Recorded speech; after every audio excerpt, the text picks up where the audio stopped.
This video is meant to consider the inverse functions for sine, cosine, and tangent. We've talked about sine and cosine and tangent quite a bit, and we should know by now what the input values and the output values of each are. So let's get started with Module 7, Investigation 10. Problem number 1 takes us through this process. It asks us in the very first part of this problem to complete the function machine diagrams by identifying the input and output quantities for each function and the domain and range for each function. So let's take a moment and consider what we've got here.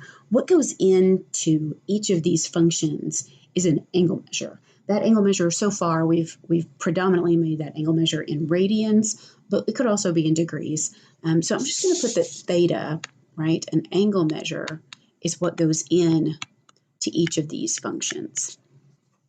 Then the question would be, once we've operated on this angle with the sine function, what is coming out of that function?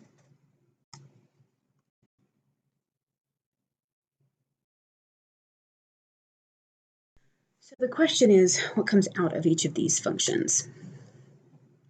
So for the sine function, we defined sine in terms of v equals r times the sine of theta. That was how we defined that sine function, which means that if I'm operating just on the sine function itself, if I'm wanting to put an angle into the sine function and I want to ask what comes out of that, it's actually the output is going to be v divided by r, or the vertical distance above the horizontal diameter divided by the radius of this particular context. So I'm going to put v over r here on the sine function.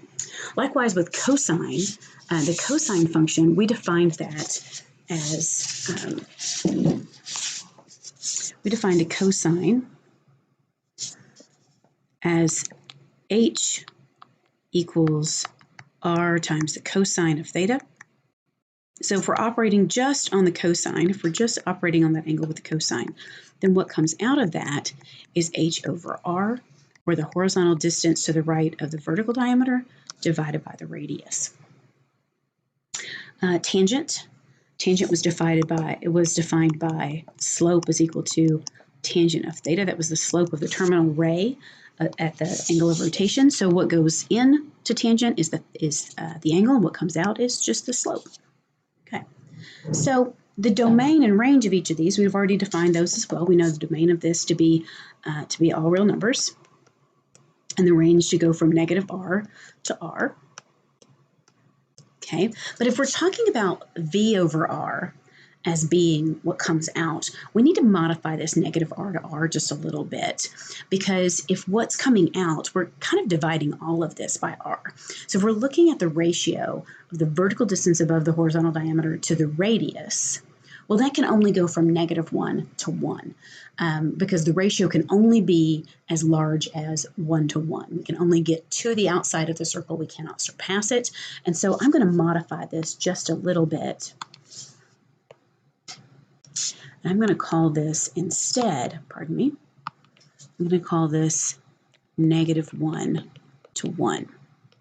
Same kind of thing is happening with the domain and range of the cosine function. We know that the domain is all real numbers, and that the range goes from -1 to 1. It looks like a 2. Let's fix that. Whoops. Okay. And then the domain and range of the tangent function. We know the range was all real numbers, and that the domain was all of our angles as long as the cosine of that angle was not 0. Remember, because if we think about tangent as sine over cosine, and there was just a rational function, then we know the denominator or cosine can't be 0.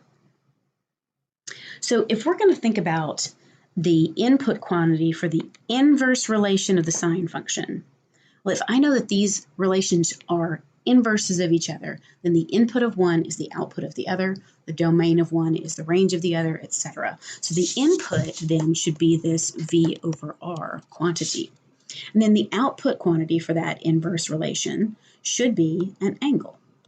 So up here, the angle goes in, V over R comes out. But if we're looking at the inverse relation of the sine function, then V over R goes in and the angle comes out.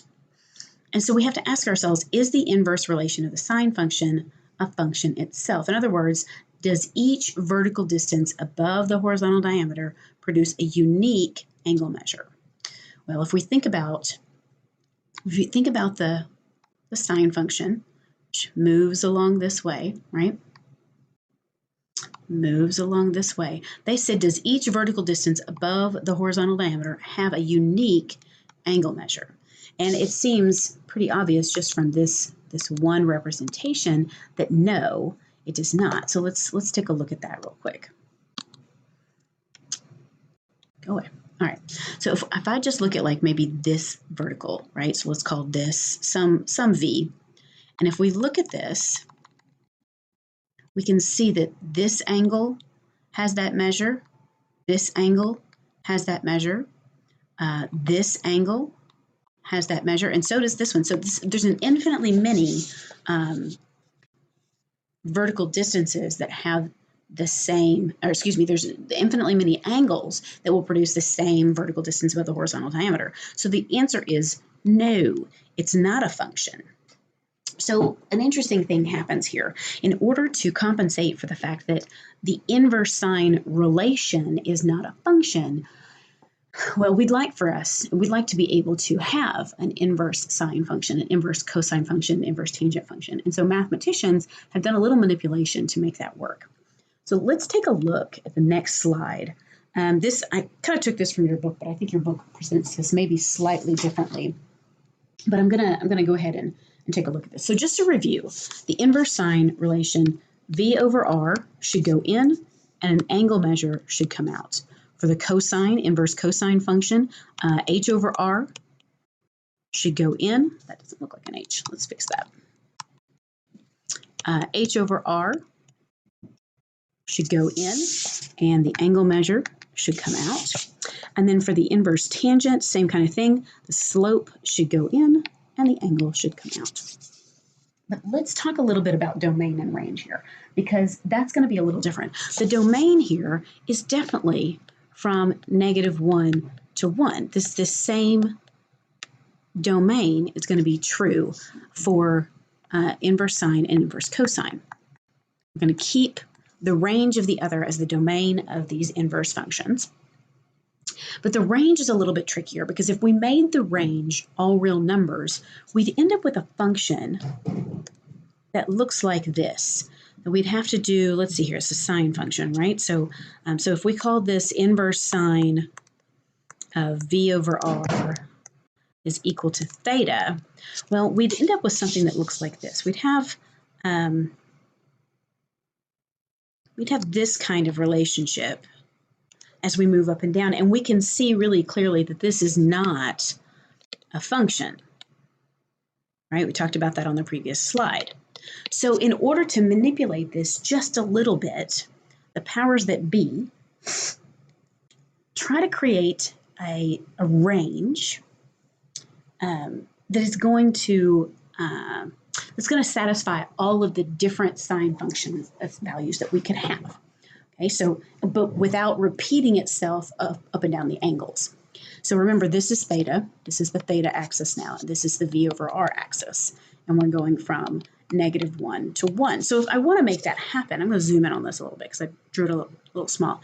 If I want to make that happen, what happened was mathematicians said, okay, well, if I go from here to here, I will cover all the possible values that I could possibly need. I'll go from -1 to +1 on the domain here. That'll work. And then the range would go from -π/2 to +π/2. That's a very thick marker, pardon me. Okay, so from -π/2 to +π/2. So let's add that to our information up here. So we ended up with the range as being from -π/2 to +π/2. Okay. All right, so let's talk about the range of the cosine function. So same kind of thing. If I was to graph it, if I was to say, here's my output, theta, and here's my input, h over r, and I know I'm bounded by -1 to 1. I'll try to draw this one a little bit bigger. Then what I would have is, if I looked at like negative pi over 2 and pi over 2, pi, etc., right, if I kept going, well, cosine starts at 1,